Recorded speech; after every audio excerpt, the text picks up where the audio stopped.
Hello everyone. Today our discussion on about ectopic pregnancy. First of all, we will discuss the definition of ectopic pregnancy, site of implantation, risk factor, sign and symptoms of ectopic pregnancy, and how we will manage ectopic pregnancy. But before starting this video, I have humble request to you. If you are new on my channel, please subscribe, like and click on bell icon. Okay.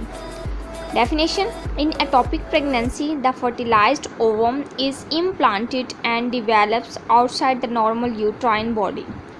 इस diagram में आप देख सकते हैं ectopic pregnancy एक ऐसी pregnancy होती है जिसमें fertilised ovum normal uterine cavity में इम्प्लांट होने की बजाय outside the normal uterine body में इम्प्लांट हो जाता है. ओके, साइट ऑफ इम्प्लांटेशन की बात की जाए तो इसमें 2 साइट्स होती हैं. एक होती है tubal pregnancy and other sided pregnancy.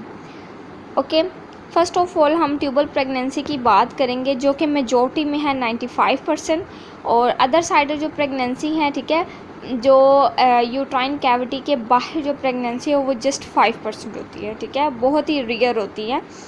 Tubal pregnancy में डायग्राम में आप देख सकते हैं ट्यूबल पार्ट थोड़ा सा लार्ज पार्ट होता है जिसमें एम्पूला में मोस्टली जो है वो प्रेगनेंसी होती है. इसके अलावा आइस्थमस में हो जाती है, इन्फंडिबुलम में हो जाती है. इसके अलावा फेलोपियन ट्यूब के इंटरस्टिशियल्स पार्ट में भी होती है. ओके, और ज़्यादातर चांसेस होते हैं एम्पुलरी पार्ट पे जहाँ पे नॉर्मल फर्टिलाइजेशन होती है. ओके, अब जो अदर साइडर प्रेगनेंसी है इसमें सर्वाइकल प्रेगनेंसी हो सकती है. सेक्शन स्कार मीन्स के सेक्शन सिजेरियन सेक्शन का कोई स्कार है वहाँ पे भी ये प्रेगनेंसी हो सकती है. ओवरियन में प्रेगनेंसी हो सकती है. इसके अलावा एब्डोमेन में प्रेगनेंसी हो सकती है. Now we will see risk factor of ectopic pregnancy. Risk factor इसके क्या है?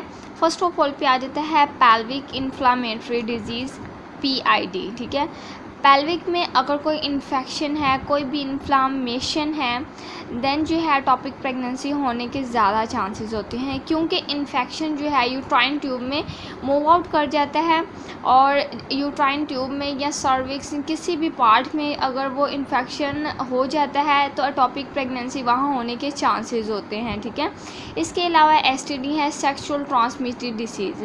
सेक्सुअली जब वो पॉपुलेशंस होती है तो सेक्सुअली जो डिजीज़ ट्रांसफ़र होती हैं उसमें भी एटॉपिक प्रेगनेंसी होने के चांसेस है, जिससे कि गोनोरिया वगैरह इस तरह की प्रॉब्लम. आगे है स्टूडेंट्स कॉन्ट्रासेप्शंस फेलियर. ठीक है, कोई भी कॉन्ट्रासेप्टिव आप यूज़ करते हैं, कोडम IUD रखवाते हैं, उसकी फेलियर की वजह से एटॉपिक प्रेगनेंसी होने के चांसेस हैं.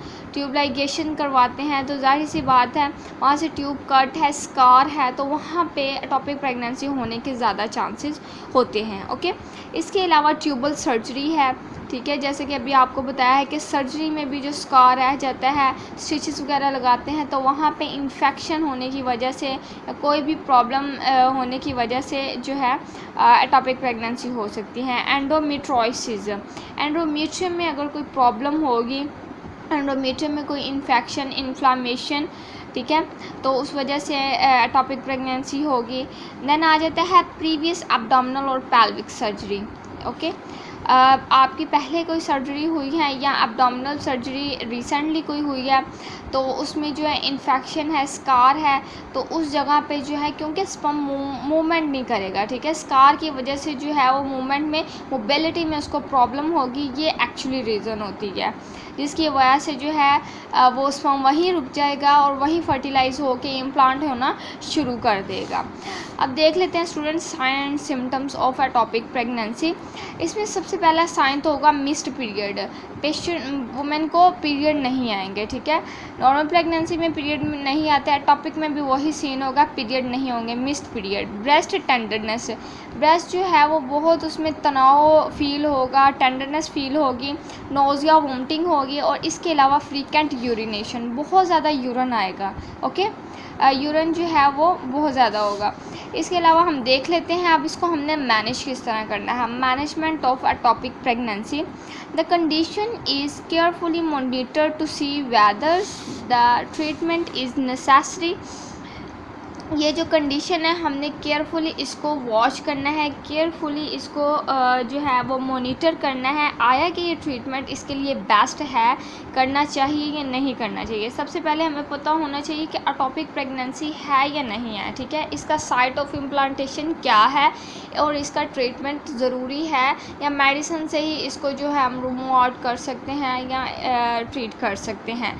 इसके बाद हमने मेडिकेशन करनी है। मेडिसिन जो है मेथोट्रेक्सेट यूज़ करवानी है। ये किस लिए करवानी है? To stop the pregnancy growth. Pregnancy की ग्रोथ को सबसे पहले हमने स्टॉप करना है कि मज़ीद जो है ट्रीटमेंट जैसे ही हमने सर्जरी वगैरह करनी है उससे पहले पहले उसकी ग्रोथ जो है वो रुक जाए। ग्रोथ रिस्ट्रिक्शन के लिए हमने ये मेडिसिन यूज़ करवानी है, ओके, मेथोट्रेक्सेट। इसके अलावा जो स्टूडेंट इसका जो मैनेजमेंट है वो सर्जरी ही है, ठीक है। और to remove the pregnancy usually along with the affected fallopian tube. Fallopian tube में मोस्टली प्रेगनेंसी 95% केसेस यही होते हैं और अफेक्टेड फैलोपियन ट्यूब को भी जो है वो रिमूव कर दिया जाता है जहाँ पे प्रेगनेंसी, ताकि उस अफेक्टेड एरिया में दोबारा से टॉपिक प्रेगनेंसी ना हो। Thank you so much for watching this video. Next video तक के लिए अल्लाह हाफिज़।